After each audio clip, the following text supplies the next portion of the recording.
Hello, everybody. Welcome to Educators on Education, a Study.com webinar series. We are delighted to have you. Before we dig into intros, please tell us a bit about yourself by completing the poll on your screen. We'll give you guys half a minute or so to work through some of those answers. And just in prep, we'll have a total of 3 polls that we'll do throughout this 30-minute webinar. And please do take your time to complete them if you can.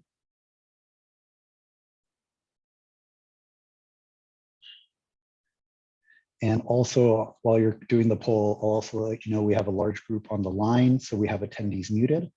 That said, any questions you have, please navigate to the Q&A tab, and our team will be monitoring inquiries there. We will also do a formal Q&A at the end, and we'll save a few minutes at the end of this webinar for Q&A. For those who have joined in previous webinars, welcome back. If it's your first time here, welcome. I'll briefly introduce myself, and then we'll hand it over to today's distinguished guest speaker, Megan Brown, to introduce herself as well. My name is Nasser Sayed, and I'm a partnership manager with Study.com. I'm a former graduate level researcher, Fulbright Scholarship recipient, and an Oxford University Press published author. My graduate school research and publications focused on online teaching and learning modalities. I have been researching or selling tech ed for about 2 decades, and it's my pleasure to join you all today. I would like to welcome Megan Brown to Educators on Education. Welcome, Megan.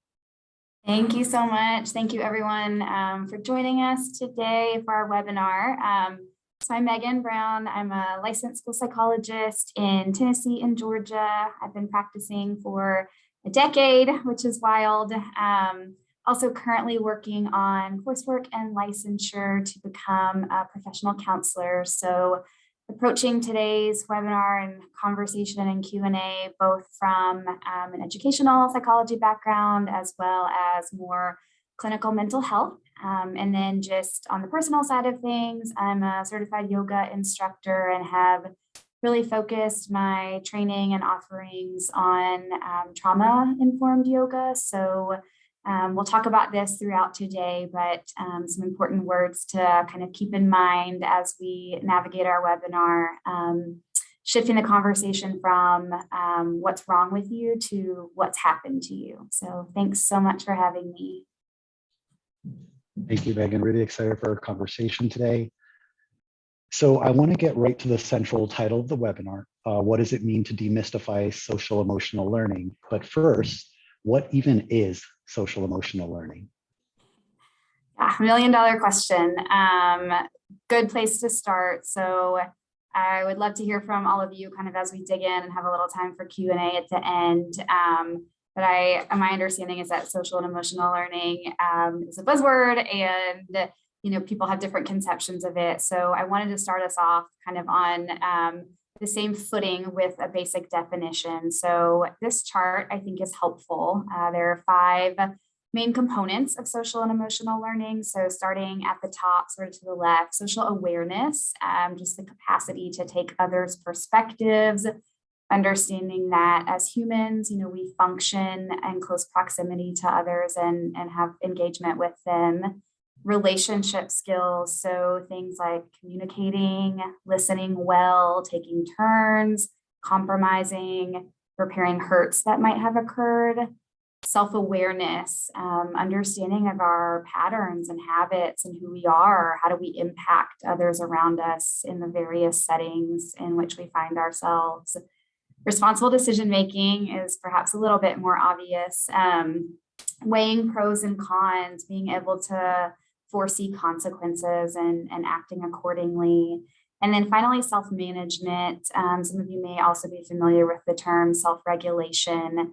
So the capacity to be in control of our emotional state and also to work towards longer term goals. So collectively, those comprise what we know to be social and emotional learning. And I think what's important, hopefully, that I can help impart to our guests today is just remembering that social and emotional learning is not just a new buzzword or a curriculum mandate. It's a set of significant life skills. You know, it spans all ages and all settings. It's just as relevant for us as adults and educators as it is for you know, the kids who are in our classroom. Awesome, thank you. Yeah.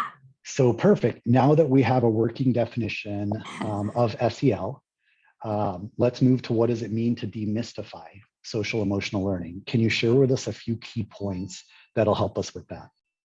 Yeah, and I was thinking about this as, you know, I was approaching this webinar, like what can I hopefully convey as helpful nuggets for, you know, engaged and successful educators who are joining us, who are, you know, kind of wanting to dig into this. And so social emotional learning is not a new concept. As I mentioned briefly, you know, we don't have to think of it just as, you know, a buzzword or an extra thing to do on top of everything that, you know, teachers have on their plate. So school environments have been practicing social and emotional learning for a long time. So if you were like me, you might have been a safety patrol in elementary school.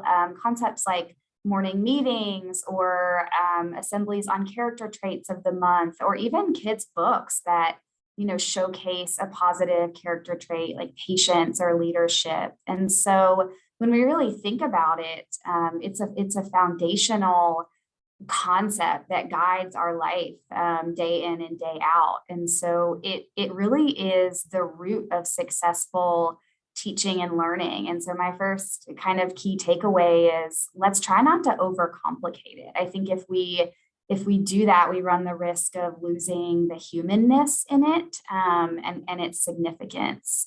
And then a second point that I think is really important is the concept of modeling. So if we have classroom teachers with us, surely that is something that is already ingrained into your repertoire and kind of your day in and day out. But I think it's really important to really think about how that works and how it's being delivered. So truly, for social and emotional learning to be successful, it has to be appropriately modeled. And so I think all of us can likely conjure up images and memories of really successful teachers that we've had, and then maybe some who were less so. And largely the difference is that those difference makers of teachers are focusing on relationships, and that requires mutual trust and feelings of safety in the classroom environment. And so kind of one real life example to give of this is a teacher really like tuning into their own regulation and coming to class, let's say on a Wednesday when Tuesday had been a really hard day, and taking a moment to pause and just say, you know, yesterday I was really frustrated at not being able to get everyone's attention, and kind of just briefly dialoguing about that. If kids are able to observe really effective and aware communication and like ownership of the fact that we're all humans and, you know, we function in differing states at different times, that totally builds that safe and trusting and human environment to let the successful teaching and learning occur. And then our last point on here, hopefully this will stick in everyone's mind. It's after lunchtime where we are, but so I like to think of social and emotional learning as being akin to nachos. So SEL, the tortilla chips, they are the necessary foundation upon which all the toppings, everything else you need to accomplish in your classroom go. And so I'll leave you with that tasty imagery as we prepare to talk about why that is, and we'll dig into the brain a little bit in a few slides. But for now, just keep that in mind as the tortilla chips and understand that this is really foundational to your success as a teacher. Thank you, Megan. I love that. That analogy is wonderful. Thank God I've already eaten lunch. It does sound like it's the key to successful teaching and learning. So as a school psychologist, how can online platforms be beneficial for such a human-focused endeavor like building social emotional capacity in even young students? Not speaking just about Study.com, but even more holistically about our internet age and just accessible content. Yeah, so relevant, especially in this, I won't say post-COVID era, but in the lighter COVID era where many of us are back to school and back to work, still doing so much learning and teaching using technology. And I just see that continue. So what we can see represented here, a lot of you might be familiar with it. This is Bloom's taxonomy, and study really hinges on this in terms of how they have developed their content. And so all of the lessons that you see on study can fit into one or more of these. And so I wanted to bring this about. And again, I think this might be a familiar thing for educators and for us to have this conversation of how this fit, like how does social and emotional learning fit into this? And so ultimately, before any of these teaching skills can occur and learning skills can occur, we need to feel safe and supported and understood as teachers and as students. And so,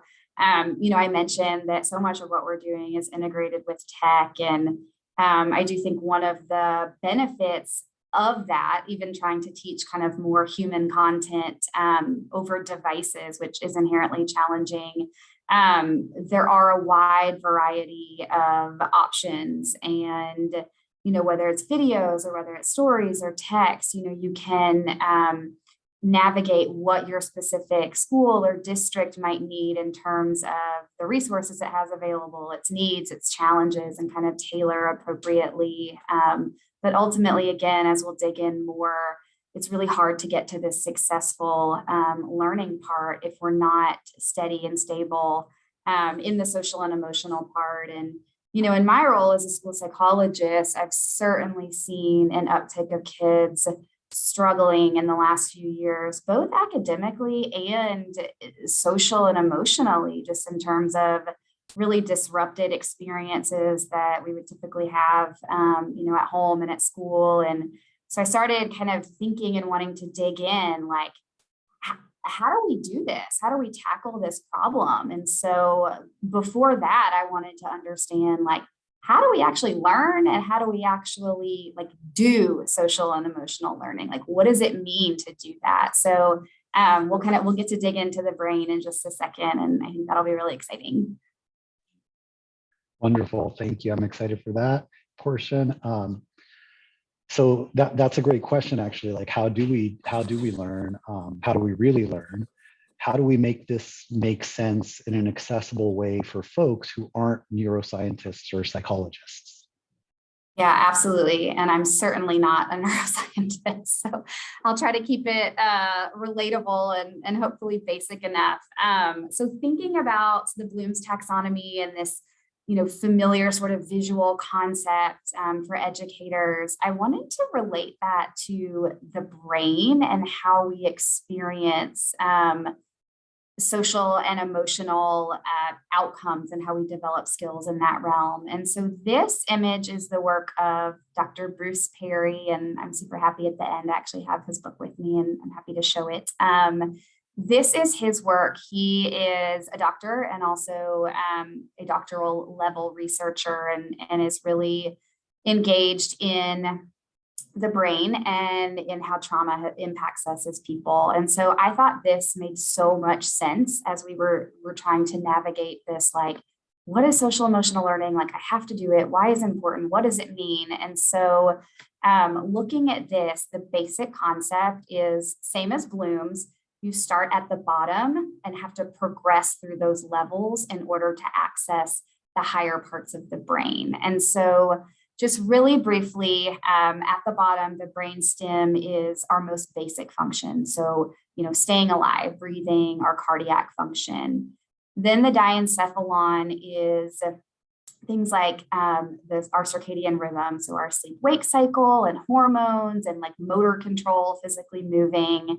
And then the next two areas, maybe a little more familiar and certainly will represent, activities and emotions and things that you're seeing in your classroom. So the limbic system is where the emotions come in. So the concept of fight or flight might be familiar to some of us, relating to others. And it's a critical point of how we, function as human beings. We're designed for connection. We live in societies and communities. And We have to be able to get past that in order to engage our highest order skills. So in the cortex, that part of the brain is responsible for things like reasoning, making decisions, weighing consequences, being patient, all of those things that really require a lot of coordination. And so, our brains are literally designed for us to act and feel before we think about things.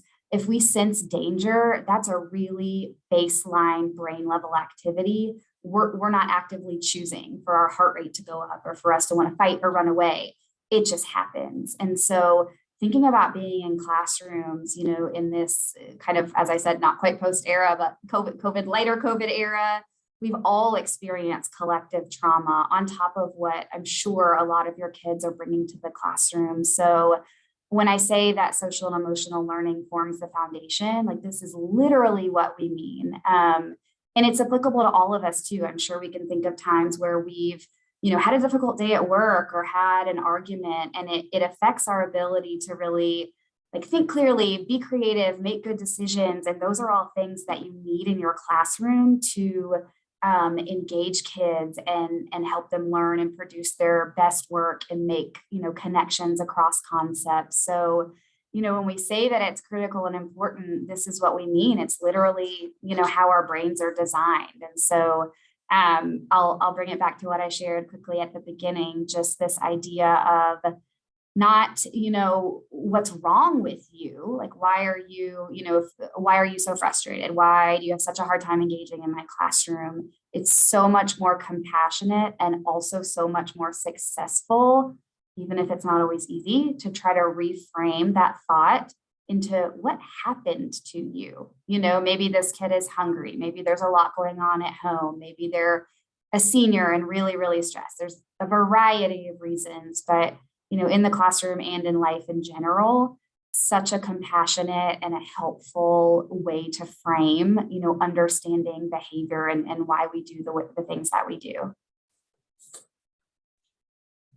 Wonderful, thank you. So far we've dug into how we might better achieve efficacy with teaching and learning. We defined what social emotional learning is, and we shared some ways to demystify it. Switching gears slightly, I'm just so curious. As a worker at Study.com, I constantly review what kind of materials and topics teachers are researching and accessing. Here on this slide, it's a screen grab of one of our more popular SEL lesson plans titled "How to Deal with Negative Attitudes in the Classroom." And this lesson takes place within the larger course, and that title is Social and Emotional Development Lesson Plans and Activities. So relative to SEL, what do you think teachers are seeking to understand? What kind of things are they looking for?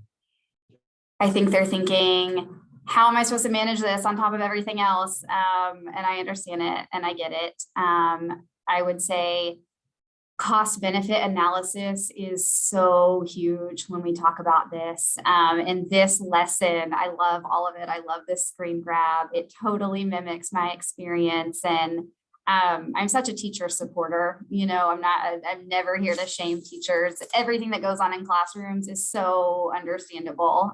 But my goal is to let's make this easier and more successful, with the understanding that can't always happen perfectly. But this totally makes sense to me that one of the highest viewed videos would be dealing with negative attitudes, and also things like, gaining and maintaining attention and engagement. And so I think the key point here is to think of proactive practices versus reactionary. And so even something as little as 30 seconds at the beginning of class to touch base and kind of center everyone there really helps establish some of that safety and kids knowing that their presence is desired and that it matters. And that's so motivating towards, producing the kinds of behaviors that you want to see. And when we're to the point of like, I've got all these negative attitudes, like, help, how do I fix it? First of all, that's human and normal, but it also is an indication that maybe, there's room for some effort and some intentionality and improvement in building those like mutually trusting and, respectful relationships. And again, drawing it back to, as teachers, our self-regulation is key. Like, how are we doing today? Kids are so intuitive, and it's not always easy, but it goes so far to tune in and kind of bring the energy that we want to see modeled and mimicked in our classrooms. I love that, and bringing it back to the teacher self-regulation and kind of modeling some of those SEL principles themselves as educators. Yeah. Really like it ties in there. Thank you for that. So Study.com, as you know, Megan, offers courses on a wide range of subjects. How do you see SEL fitting in? It's the tortilla chips. So SEL can certainly be taught by itself. And I think that's lovely, to dedicate some time if that works for you. And if you have the time, it can totally also be weaved in across whatever content area you're teaching. Ultimately, we're teaching functioning human relationship, living in society skills, and we don't have to overcomplicate it. We can weave it in and we can model it. And so, I would say kind of as we're getting towards the end of this, I would encourage everyone to think of social and emotional learning as a stepping stone towards this really broad task that all of us need to undertake, which is trying to help us spur a healthier, greater society. It's not just like a box that we're checking in order to say that we've done it, or, we've accomplished this 3 hours of PD in this area. It's actually so important and so helpful and truly makes our lives smoother and easier if we're tuning in and saying, yeah, it's so important how we feel. And it's so important how we communicate with one another. And, it's fine to make mistakes. Like, we're in this together. Let's keep working towards it. And, those big emotions that are underneath the blurting out or not paying attention or seeming negative, they're super important. And there's a reason that they're happening. And, just kind of thinking about our world again, like still dealing with COVID and so many things happening with, an uptick in mental health needs and so much going on with our environment and social justice issues. It's kind of how can we not focus on this? And so, I think that's a key takeaway. How do we not focus on it? And I love that. How can we not focus on it? It's absolutely timely. For folks that do focus on it, districts, schools, individual teachers, what would you say about what's the return on investment for SEL? Everything. We're so focused, especially in public schools, on standardized testing and data-driven results. And, we've got so many kids who are so far behind. And it's like, what do we do about it? But I would say that social and emotional learning, we can think about it like compounding interest. So the earlier you start, the bigger the returns are. And it just, again, it doesn't have to be overly complex or time consuming. Just steady progress, check-ins, dedicating a little bit of time to breathe, say hello, like we're here together. We're glad to be here together. And so, we're never too old or too young to learn or master new social and emotional concepts and to integrate them across all of our various relationships and work commitments and the settings that we find ourselves in. And, it ultimately leads to greater knowledge and health and fulfillment in life. So remember the nachos, I say. Remember the nachos and all the toppings on top. I love that. So now let's open up the remaining few minutes we have to our Q&A channel. But first, another poll. The poll will go up and I'll give you guys half a minute to complete it, but it's really what still might mystify you about social emotional learning. Maybe it's how do you fit it into your class time? Where can you find resources? How can I get comfortable? But I'll give you guys a few seconds to complete that poll. And thanks again for taking the time to do the poll.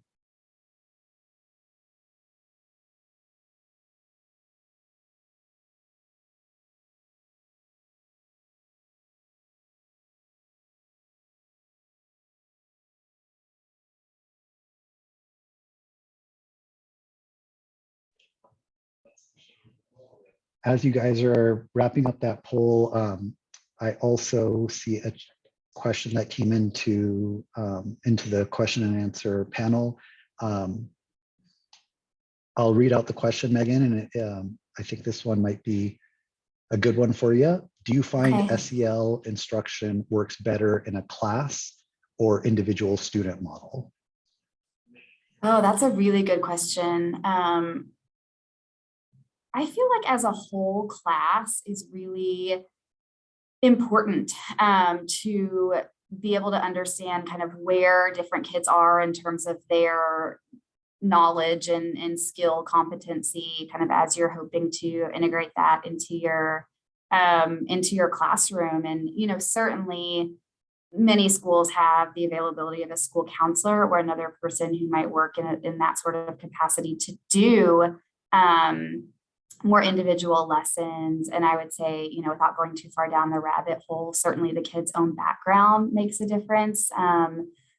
There are plenty of kiddos who, a whole group lesson or just a little touch here and there probably won't be sufficient to really address those needs. But I would absolutely say that it's important in a whole group scenario, and it's equalizing and normalizing a bit to have all other kids see like, hey, we all need this. Awesome. Thank you for answering that. And I saw another question came in. Is it the job of the school or the home environment or both to model and teach SEL skills to kids?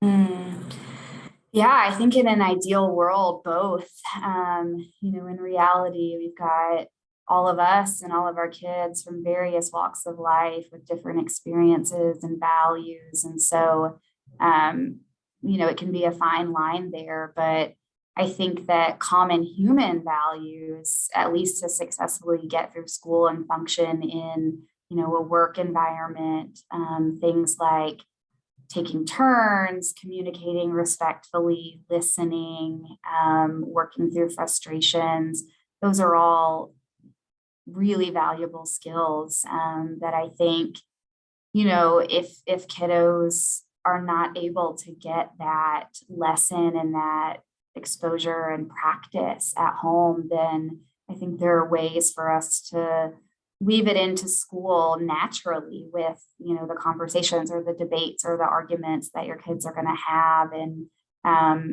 certainly a team effort. Awesome. Thanks for that, Megan. And another one that came in that I'll take a stab at answering what is how can teachers work on SEL for themselves? And that is where Study.com, certainly has resources. I know you mentioned that we discussed how it's beyond just, there's a ton of places where one can get resources, but Study.com is certainly one of them. We've got hundreds of hours worth of video, lesson plans, texts, all around social and emotional development skills for educators. Ideas of how to bring it into the classroom. I know from one of the lessons I recently saw, you brought up one of the points from a lesson that we have in our library, which was around like doing check-ins, time for breathing. I mean, even sometimes at the start of corporate meetings, taking a minute or two just to have a little bit of space and silence and breathing. I've had a few managers that have done that, and that's been brilliant too. So thank you so much. I don't see any other questions, and certainly we'll be communicating out this recording and our contact information. If there's any other questions, please definitely don't be shy with asking them after the fact as well. We're scheduled for another Educators on Education webinar. The exact date is to be decided, but it's going to be taking place in December, and it's all around CTE. So we're going to be communicating out the links, the registration links, and the opportunities to attend that as well. But lastly, I would love to launch a third and final poll. So we'll put that up now. And that is around, if you'd like a trial evaluation of Study.com, go ahead and let us know, and we'll certainly get in touch with you and kind of get you in the driver's seat.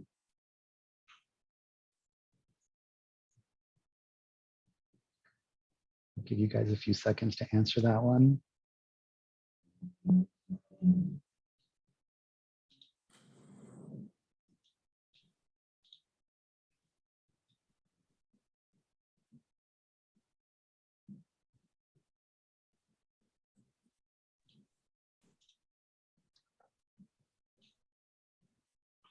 So everybody, Megan, thank you so much for your time, for your energy, for helping us demystify the concept of social emotional learning. Very appreciative. Thank you to all who attended. For those who are going to watch the recording later, thank you all for watching. And we do have a survey at the end when the webinar shuts down. If you have a few minutes and are able to give us some feedback, some insights to make the webinar series better, we'd be super appreciative. But again, Megan and everybody, thank you. Have a wonderful rest of your day. And yeah, thank you again, Megan. Thank you so much. Take care.